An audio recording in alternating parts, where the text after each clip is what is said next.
Apocalipse, capítulo de número 2, versículo 12. Apocalipse, capítulo 2, versículo 12. Carta à igreja em Pérgamo. Ao anjo da igreja em Pérgamo, escreve: Estas coisas diz aquele que tem a espada afiada de 2 gumes. Conheço o lugar em que habitas, onde está o trono de Satanás, e que conservas o meu nome, e não negastes a minha fé. Ainda nos dias de Antipas, minha testemunha, meu fiel, o qual foi morto entre vós, onde Satanás habita. Tenho, todavia, contra ti algumas coisas, pois que tens aí os que sustentam a doutrina de Balaão, o qual ensinava a Balaque a armar ciladas diante dos filhos de Israel, para comerem coisas sacrificadas aos ídolos e praticarem a prostituição. Outrosim também tu tens os que da mesma forma sustenta a doutrina dos nicolaítas. Portanto, arrepende-te, e se não, venho a ti sem demora, e contra eles pelejarei com a espada da minha boca. Quem tem ouvidos, ouça o que o Espírito diz às igrejas. Ao que vencer, dar-lhe-ei do maná escondido, bem como lhe darei uma pedrinha branca, e sobre esta pedrinha escrito um nome novo, o qual ninguém conhece, exceto aquele que o recebe.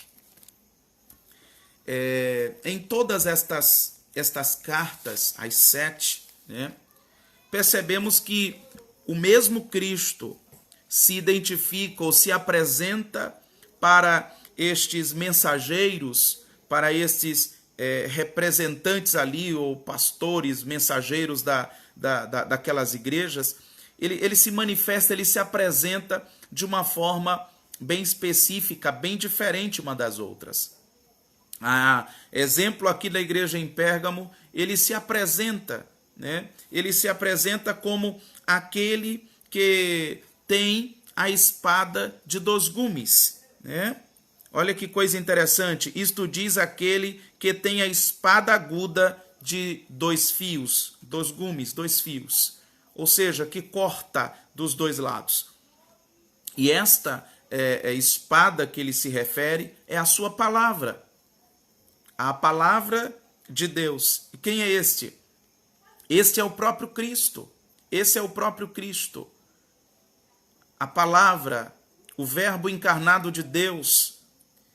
E esta espada, a sua palavra, que é poderosa para entrar na divisão, penetrar na divisão entre a alma e o espírito, e é capaz de discernir o coração e os pensamentos, esquadrinhar tudo. A palavra que tem poder para libertar, para transformar, a palavra que tem poder também para julgar.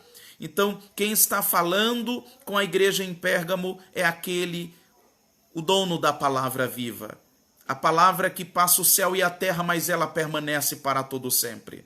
Essa espada poderosa, chamada também por Paulo, escrevendo aos Efésios, de espada do Espírito, porque esta é poderosa. Essa é poderosa. Essa adentra o coração do homem, esta adentra o ser do homem e é capaz de discernir e de convencer também. Além de convencer, tem poder também para santificar o homem, purificar o homem. Como nós vemos registrado no Evangelho segundo João, no capítulo 17, no versículo 17, quando Jesus intercede ao Pai antes de partir, dizendo: Pai, santifica-os na verdade. A palavra é a verdade. Então a palavra ela tem poder de santificar, de purificar, e ela adentra. Quem questionará a palavra de Deus? Quem combaterá a palavra de Deus? Quem resistirá à palavra do Senhor? Ela é poderosa. Ela é poderosa. Então ele se apresenta como aquele que tem a espada de 2 gumes, a palavra fiel e verdadeira. Versículo 13, ele diz: eu sei as tuas obras. Eu sei as tuas obras. Então, quem fala com a igreja é aquele que conhece nos mínimos detalhes. É aquele que tem olhos como chama de fogo e que contempla todas as coisas. Todas as coisas são patentes a Deus. Todas as coisas são visíveis ao Senhor. Deus conhece tanto as obras que praticamos, como também aquelas que estão no nosso coração. Pensamentos, e quando eu falo coração, refiro-me à mente, refiro-me aos pensamentos e todas as intenções lá, tudo lá guardado. Jesus é aquele que conhece todas as coisas. Ele está dizendo: não tem como fugir da minha presença, não tem como se esconder de mim, porque quem está falando não é João. João foi apenas o canal que Deus usou. Mas quem está falando com esta igreja ali da região da Ásia Menor é justamente o Cristo que conhece aquilo que é seu. Né? É aquele que conhece aquilo que é dele. Porque ele no capítulo 1 de Apocalipse, ele vai se apresentar como aquele que caminha entre os castiçais. E diz assim, e que tem as 7 estrelas nas mãos. E ele vai discernir para João, dizendo: olha, os 7 castiçais que você viu e que caminhava são as 7 igrejas, que cada uma vai receber uma mensagem que eu vou te dar.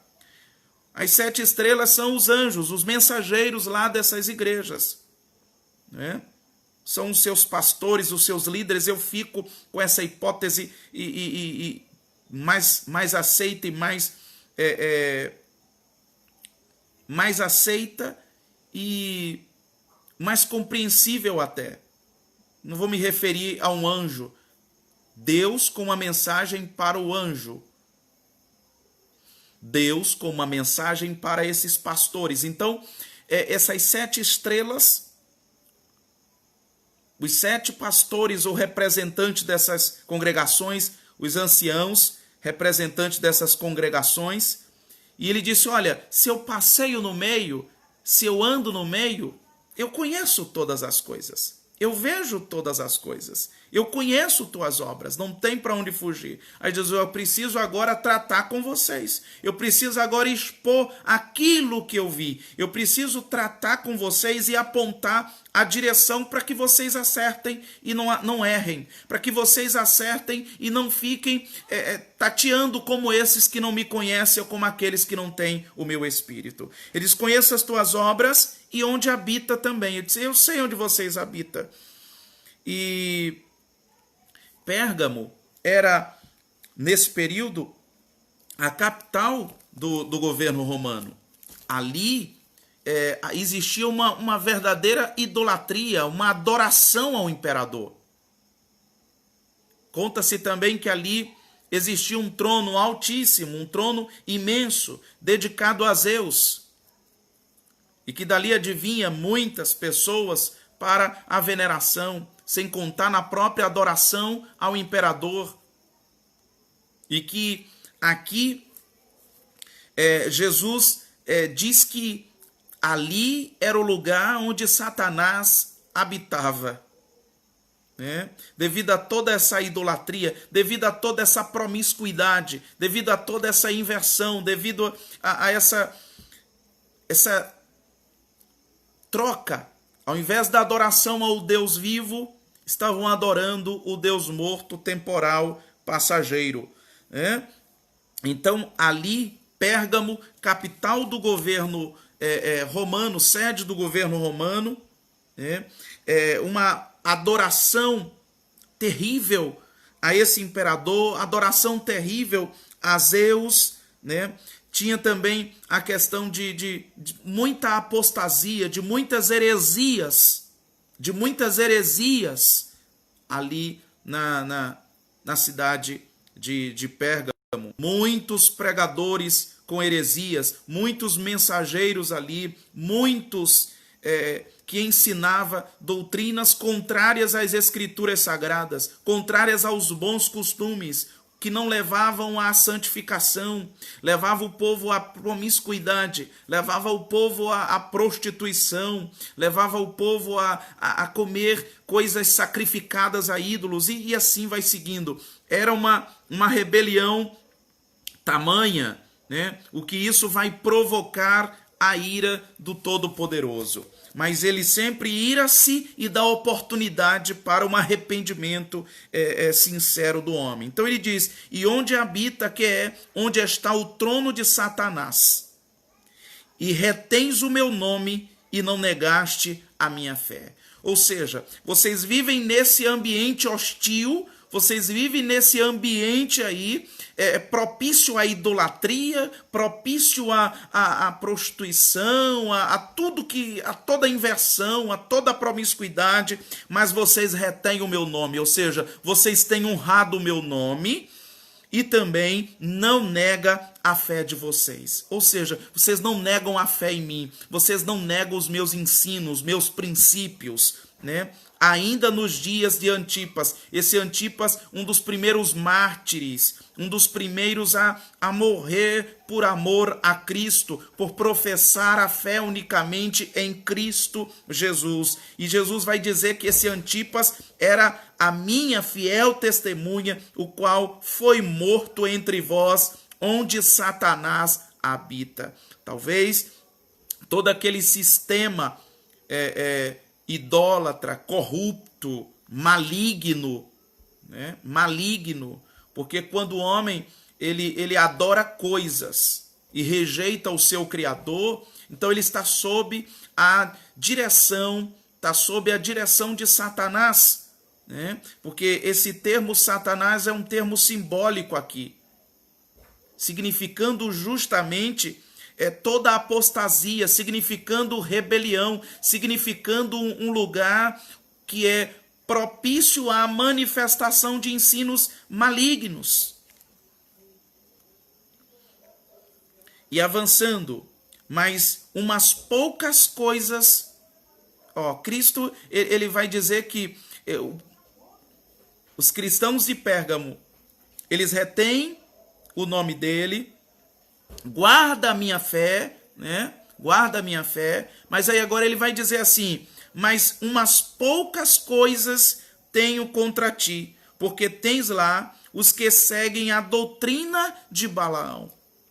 Aí você me diz assim, mas Balaão é um personagem descrito lá no Antigo Testamento, em Números 22, 23 ali, é um falso profeta que se vendeu, né, vendeu os seus serviços a Balaque para amaldiçoar o povo. E como é que pode, na nova aliança, dizer que eles estão seguindo a doutrina de Balaão? Balaão não já está morto? Não foi morto? Foi sim.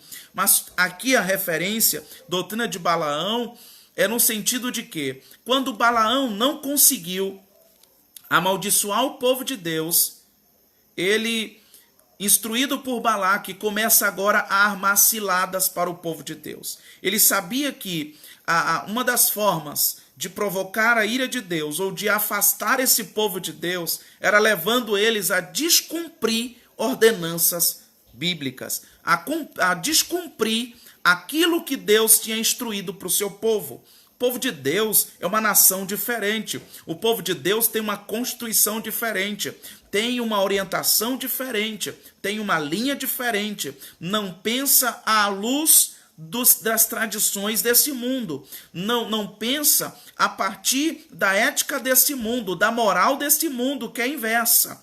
A nação de Deus, o povo de Deus, pensa a partir da palavra de Deus, dos princípios sagrados, né? Dos princípios sagrados. E Balaão ensina o povo a casar-se com mulheres estranhas, a idolatria, a comer coisas sacrificadas a ídolos, né? A comer essas coisas, como eu disse, sacrificadas à veneração, que é a mesma coisa. Algumas pessoas até debatem com a gente que veneração e adoração são coisas diferentes, mas adoração e veneração têm o mesmo sentido, né? De adorar, de colocar, dar ênfase àquilo, né? Ao objeto ali de culto. mais do que a Deus. Isso pode estar relacionado a quando há um apego excessivo, né? Quando se dá maior atenção a estas coisas do que as coisas de Deus, as coisas desse mundo do que as coisas de Deus também pode ser tratado como idolatria. Então, quando Cristo escreve à igreja, né? A igreja de Pérgamo, dizendo assim: tem aí alguns que estão tolerando, tenho contra ti, porque tens lá os que seguem a doutrina de Balaão. Ou seja, da promiscuidade. Existia ali mensageiros que tinham aquela ideia que não precisava essa separação, não precisava essa distinção, né? Somos todos iguais, então não tem importância nenhuma. Tanto faz o que Deus quer, como nos dias de hoje, né? O que Deus quer, na verdade, é o coração. O que importa é o seu coração. Mas o que fazemos é a demonstração de em que está preso o nosso coração. Aquilo que falamos, aquilo que pensamos, como nos vestimos, como nos portamos, como tratamos, como respondemos, na verdade é a demonstração, é a exteriorização do coração, daquilo que está no coração, do que há no coração. Então, quando Jesus ele critica a igreja em Pérgamo, dizendo: vocês têm aí, vocês estão tolerando essa doutrina. E o que diz? O qual ensinava Balaque a lançar tropeços diante dos filhos de Israel, para que comessem dos sacrifícios da idolatria e se prostituíssem. Olha para aí. Olha qual é a doutrina de Balaão. Ele está trazendo a figura de Balaão para aquele momento, né, para endossar a sua mensagem, é justamente para dizer assim, ó, o que Balaão levou, movido por Balaque, o povo a fazer, existem aí também falsos pregadores que estão levando o povo a fazer aquilo que é contrário à minha palavra. Esses estão ensinando o povo a viver uma consciência cauterizada, a serem complacentes com o pecado, a se conformarem com o pecado, o qual eu rejeito, o qual eu repudio. Mas vocês têm dado crédito porque esses falsos pregadores têm usado do meu nome, têm usado da minha palavra e têm enganado a muitos. Assim, versículo 15, assim tens também os que seguem a doutrina dos nicolaítas, o que eu também reprovo, o que também aborreço. Olha para isto. Quando o Senhor Jesus, ele faz também a menção à doutrina dos nicolaítas, é que também estes ensinavam a idolatria, né? A idolatria, a imoralidade. Alguns creem que esses nicolaítas, os descendentes ou os que seguiam a linha de Nicolau, um dos 7 primeiros diáconos descrito no livro de Atos Apóstolos, capítulo 6, se não me falha a memória, que também ensinava essa questão do conformismo, a questão de cultos a personalidades, de cultos a pessoas, a homens, de idolatria, de imoralidade, de ligação estreita com esse mundo. Desde quando as Escrituras nos diz: não ameis o mundo, nem o que no mundo há. Se alguém ama o mundo, o amor do Pai não está nele. E Jesus agora, no versículo 16, continua a sua fala com a igreja de Pérgamo. Arrepende-te, pois quando não, em breve virei a ti, e contra eles batalharei com a espada da minha boca. Que espada é essa? A sua palavra. A sua palavra. A palavra de Deus. é a arma, é a ferramenta poderosa. A palavra de Deus é a espada poderosa do Senhor. Quem se sujeitar à palavra do Senhor é um bem-aventurado. É um bem-aventurado, e esta palavra é que tem o poder de tratar o coração do homem. Se o homem despreza a palavra de Deus, ele está sendo rebelde. Se ele despreza a orientação de Deus, ele está sendo rebelde. As Escrituras dizem que o obedecer é melhor do que sacrificar. E o pecado de rebelião é como o de feitiçaria. Quando o homem resiste à palavra de Deus, ele não está permitindo ser tratado, ser transformado. Ele está achando que ele é um santinho, ele está achando que ele é um perfeito e que segundo os seus, segundo as suas obras, ele vai poder chegar ao céu. E aí é que ele cai num abismo, e aí é que ele cai no engano. Porque uma das coisas que me convence de que eu sou mísero, de que somos míseros pecadores, é este Cristo encarnado. É Deus que vem até nós. A manifestação de Cristo já é a maior demonstração para nós de que não resta outra alternativa a não ser cair prostrado diante de Jesus, reconhecendo nossas misérias e nossas fraquezas. Porque esta manifestação assevera, assegura de que o homem está sem saída, o homem está sem esperança, e a manifestação de Jesus é a saída para ele. É o livramento para ele da ira de Deus. É a única saída para ele. É como o malfeitor, quando é abordado pela polícia, ele levanta a mão, ele levanta as mãos dizendo: não tem saída mais para mim. Não tem saída, ou eu me rendo, ou eu morro. Não tem saída para mim. Então assim somos nós. Quando ele diz arrepende-se, ele está dizendo é uma oportunidade. Porque aqui não fala que é do juízo final. Aqui é oportunidade para mudar, porque passará por uma reavaliação, né? Passará por essa reavaliação do Cristo, do dono da nossa vida, e ele agora reservará para a eternidade. E é pela palavra, a palavra vai tratar. Por isso, quando aquelas pessoas doentes com o ego inflado, as pessoas doentes espiritualmente, as pessoas contaminadas e ainda emaranhadas nos seus pecados, no seu orgulho, que não reconhece a sua necessidade, a sua desgracidência, a sua decadência, ela vai resistir às Escrituras, vai resistir à mensagem dizendo: é duro esse discurso, quem pode suportar? Dura esta palavra. Quando a mensagem soar, arrependa-se dos seus pecados. E nas palavras de João Batista, arrependei-vos, raça de víbora, quem vos ensinou a fugir da ira vindoura? Arrependa-se. Jesus também, arrependa-se. A igreja primitiva, arrependa-se.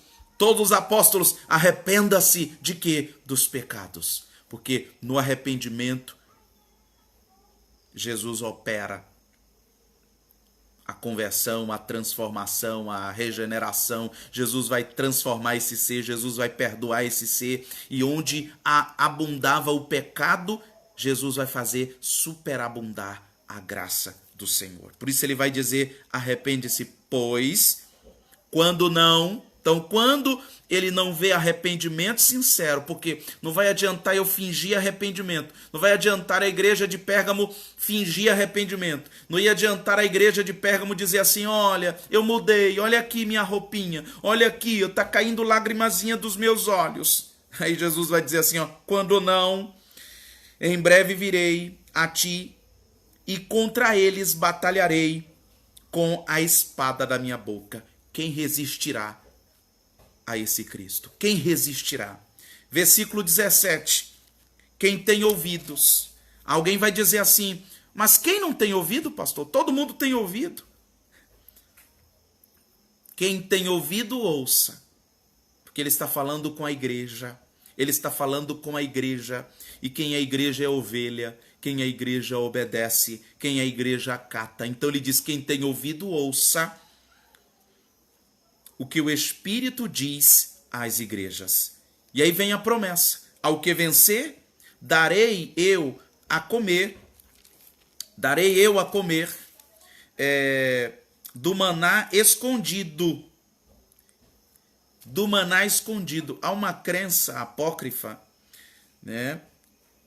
A gente pode ver isso em 2 Macabeus, são livros apócrifos e outras literaturas apócrifas, que vai assegurar que esse pote de maná que estava dentro da arca, quando o templo de Jerusalém foi invadido, mais ou menos ali no ano 500 antes de Cristo, mais um pouquinho para frente, o Jeremias tenha escondido, ou um anjo tenha levado para o céu. Porém, se a gente for fazer agora um paralelo com as Escrituras, Jesus vai dizer que ele é esse pão vivo que desceu do céu. Então você já imaginou: ao que vencer, dar-lhe eu a comer do maná escondido. Se o reino do céu não é comida e bebida, e o que é então esse comer aqui desse maná escondido? Cristo assegura àqueles que perseverarem, aqueles que vencerem essas obras maus, aqueles que perseverarem testemunhando dele, ele assegura que no céu estes tais experimentarão da vida, do pão da vida, que é ele mesmo. E dar-lhe-ei uma pedra branca, e na pedra um novo nome escrito, o qual ninguém conhece, senão aquele que o recebe. Essa pedrinha branca tanto refere-se a julgamentos que aconteciam, onde o nome lá era lançado numa certa tabuletazinha, né? Nome de alguém que deveria ser livre, ou dos vencedores das Olimpíadas, que recebiam uma pedra branca com seu nome escrito. O que é que Jesus está dizendo? Na eternidade, nós teremos a manifestação, a plenitude, a manifestação, seremos reconhecidos na eternidade. O caráter de Cristo será manifesto em nossas vidas. Teremos toda a plenitude desse caráter de Cristo revelado em nossas vidas. Vale a pena perseverar. Quando nós, no início, falamos dos 5 aspectos que nós analisamos, vimos que Jesus ele se apresentou a Pérgamo como aquele que tem a espada aguda de 2 gumes.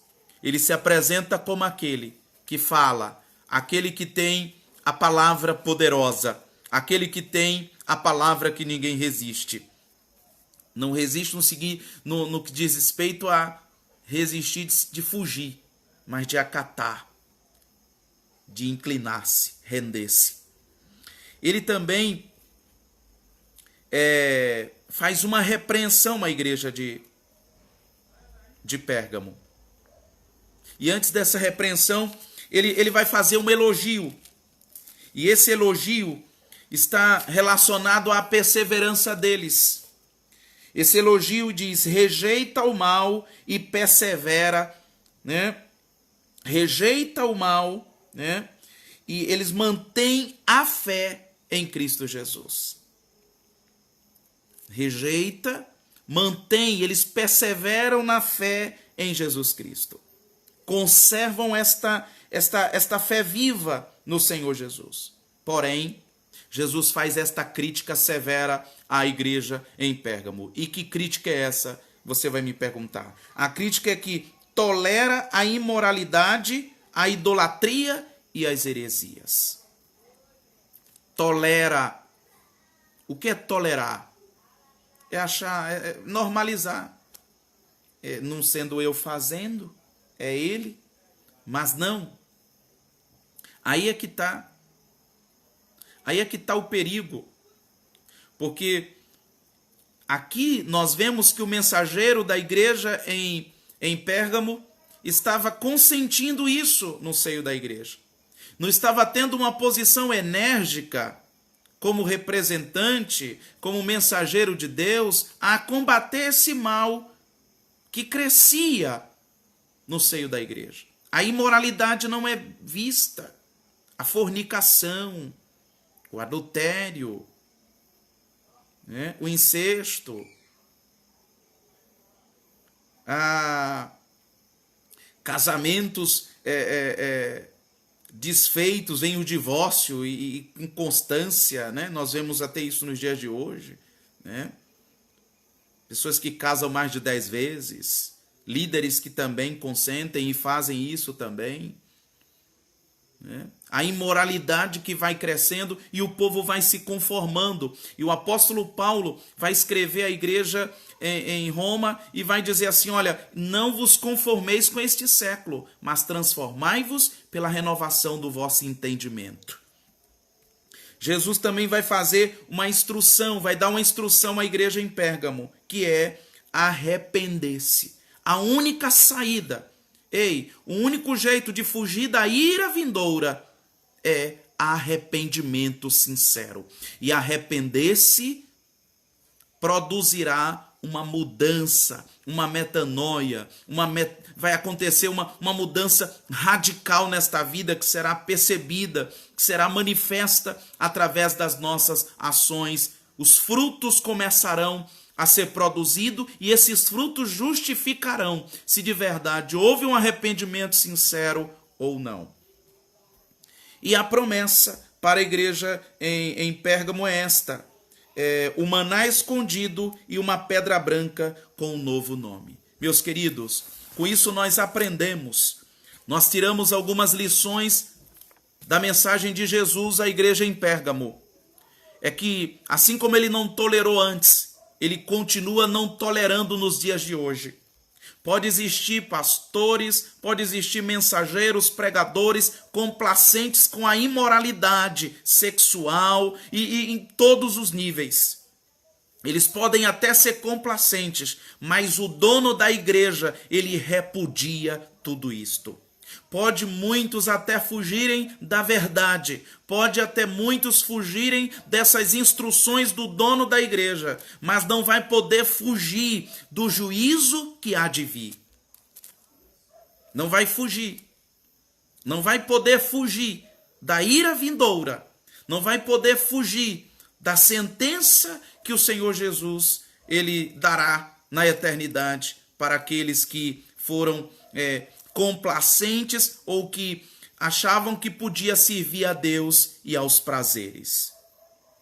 A carta à igreja em Pérgamo é um alerta, é uma mensagem daquele que vive, daquele que reina para todo sempre, dizendo: eu permaneço mesmo.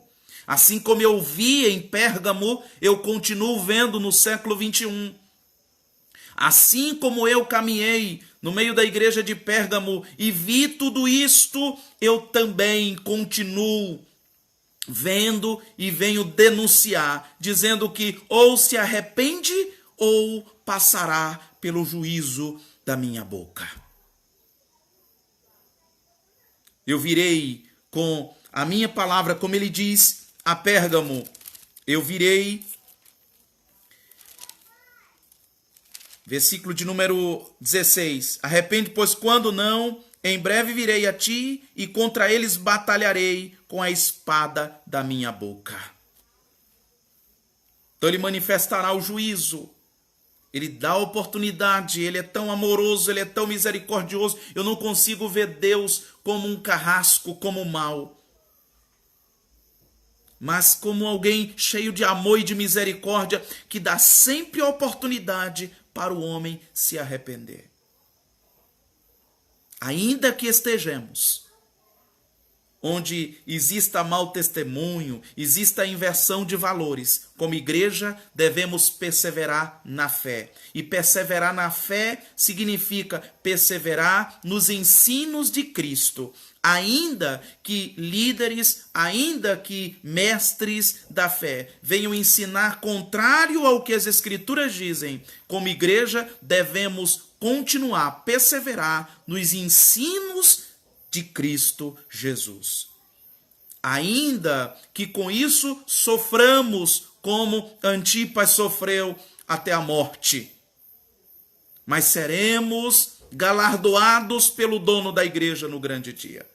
Ainda que sejamos perseguidos pelo testemunho, mas perseveremos nas verdades sagradas. Perseveremos na instrução a qual o Senhor Jesus nos deu. Que Deus continue nos abençoando. Que o Espírito Santo possa trabalhar no nosso coração. Amém?